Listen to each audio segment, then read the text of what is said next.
Hi guys. Yan. Guys. Lamig.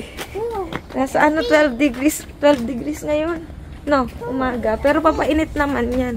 Pero malamig pa rin.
Sisig tayo for today's vlog.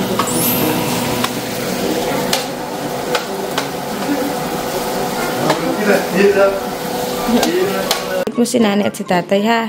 Pray tayo. Paano ba pray? Ano sasabihin? Thank you po, Lord. Oh, thank you po, Lord. Kain ka muna. Sige, ano ba kinakain mo?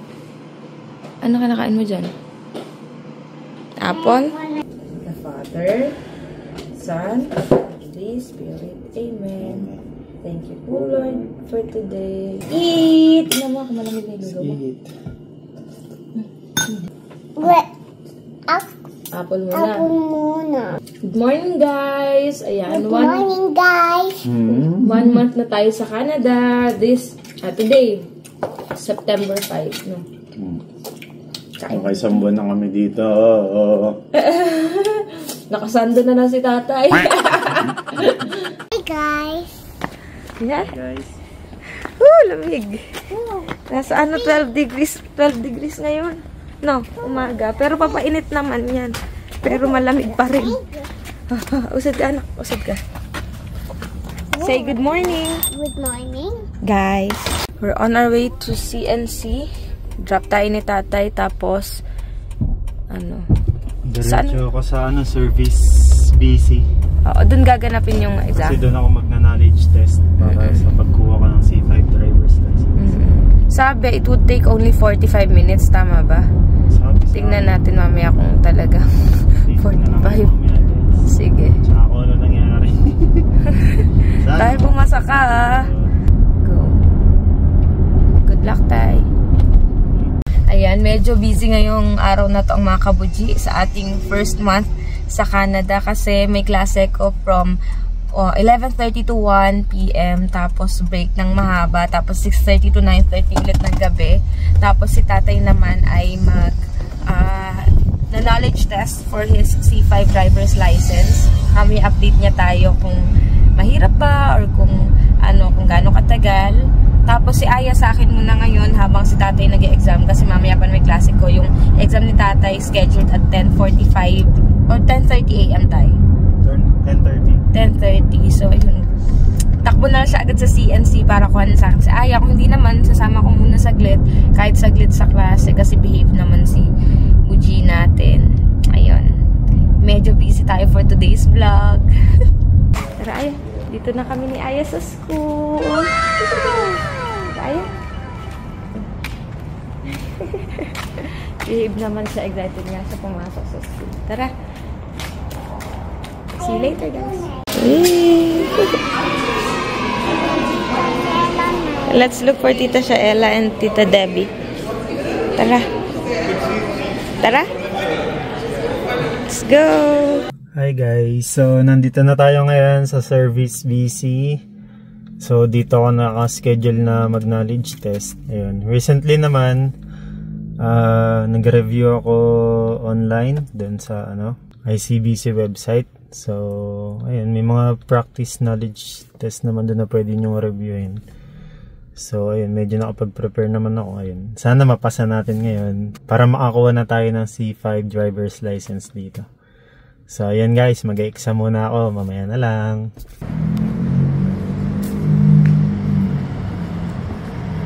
dito guys. So ito, malapit na ako sa service BC. Exam muna ako for my knowledge test. Hi guys, tapos na ako mag-exam and fortunately nakapasa tayo. Yay!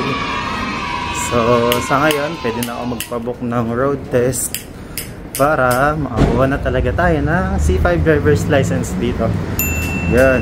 So tara, sasunduin muna natin si nanay dahil si Aya dahil mag-i-start na yung klase ni nanay. So ayan, tara guys.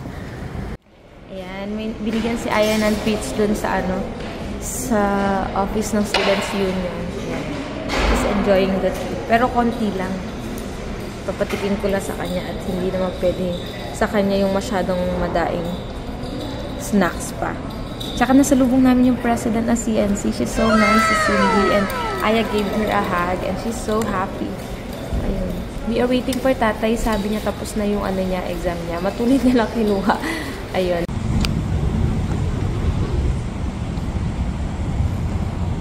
Ayan, nasundo na ni tatay si Aya.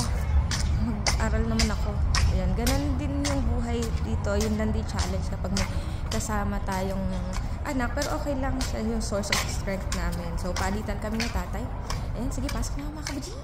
Ayan, tapos na yung first class ko guys from 11:30 AM to 1 PM. Sinundo ako ni tatay at ni Aya kasi ang haba ng break. Hanggang 6:30 pa ulit yung next class. Kasi tatay tapos na siya mag-knowledge test. Reveal ko na ba tayo yung score mo? Okay, good. Ha? Bali si tatay yung knowledge test. 1 to ilan yun tay? 50 questions. Tapos, he was able to get 93%. Ilan yung mali? Tatlo? Ayun. So, ayun. After nun, tatawag na siya or magpapa-appointment for or magpapa-schedule for road test para, ayun, sana pumasa na din agad para magka-C5 driver's license na siya kasi ang laking din nun. Minsan requirement siya sa jobs, ganun. Ayan. Mamaya ulit pasok, tulog-tulog muna kami siguro nila Aya. Ayan. Medyo mahaba yung vacant ko kapag ganito nga gusto ko talaga makahanap ng part-time para, ayun, di na ako balik-balik sa school. Tapos, ayun, part-time tayo. Pero wala pa, hindi pa ako nakapag-submit. Ayan, hatid na naman ako ng mag-ama sa school, mga kabuji. Ayan, buti si Aya talaga, hindi siya, hindi perwisyo talaga. Pagka sinama namin na hatid ako, hatid siya, tapos bait lang siya, play sila ni tatay. Ay, pagod na kahatid. Okay, let's go! Ayan, so ayun na guys, ang buong araw namin as we celebrate our first month here sa Prince George BC. Yes, sige, balik mo. Ayun, sobrang full pack ang araw na to para sa lahat. So, bakit bumalik? Ayan, yun. So far, within that month, marami-rami naman na tayong na-accomplish and marami na tayong na-experience. Diba, naka-adjust na din? Naka-adjust na kami sa weather condition, sa lamig dito. Tapos sa body clock, okay na ulit. Regular na yung tulog namin at tulog ni Aya. Si Aya nakakatulog na din sa tamang oras. Tapos, ayun. Adjustment na din sa schedules. Adjustment sa schedules. Buti malaking tulong na nakabili na kami ng car. Napapabilis na yung transportation namin. Pag kami pupunta kami, pag ihahatid at susundo namin si nanay sa school. At especially pag papasok na ako sa work. Ayun. At may work na din pala ako. Tapos nagsuschool na ako. At nag-i-school na si nanay. Si Aya, magaling na siya. Aya, magaling na, healthy na. Thank you po, Lord. Kailangan na pala makadating dito sa Canada para kahit pa paano guminaan. At sana magtuloy-tuloy na yung pagaling ni Aya. Si tatay nakapag-knowledge test na sa kaso medyo matagal pa ulit yung road test na. Oo, pero mag-aantabay pa ako ng schedule para sa road test para makakuha na ako ng C5 driver's license dito. And ayun, hopefully sana makahanap pa ng isang job. Kailangan mag-double job tayo. So far, enjoy naman kami dito, no? Enjoy naman kami dito at hindi naman ganun ka-homesick. Kasi Kasi nag-video call kami sa loved ones natin sa Philippines. Tsaka, importante talaga kasi magkakasama kami tatlo. And okay si Aya. Ayun, medyo nagkakaroon man ng pabago-bagong announcement dito sa Canada regarding sa mga paghihigpit sa international students, tapos pagbibigay ng PR pathway, tapos yung LMIA and temporary foreign worker, nagbabawas na dito. Ayun. Medyo nakakabahala lang, pero syempre, tiwala lang tayo kay Lord. Tsaka naniniwala kami na hindi kami dadalhin dito ni Lord na kung hindi kami mapapabuti. So, ayan.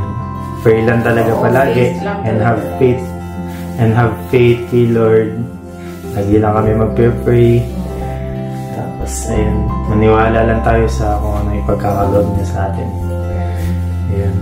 So, ayun. Thank you so much guys sa lahat ng sumusuporta.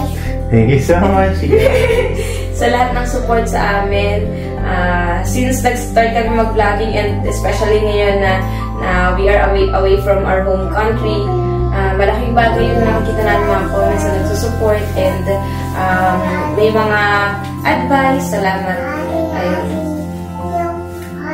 At saka sa family and friends namin, salamat sa strong support system talaga namin.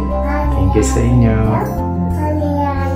And ayun, thank you din sa Filipino community dito na talagang tumutulong sa amin ever since.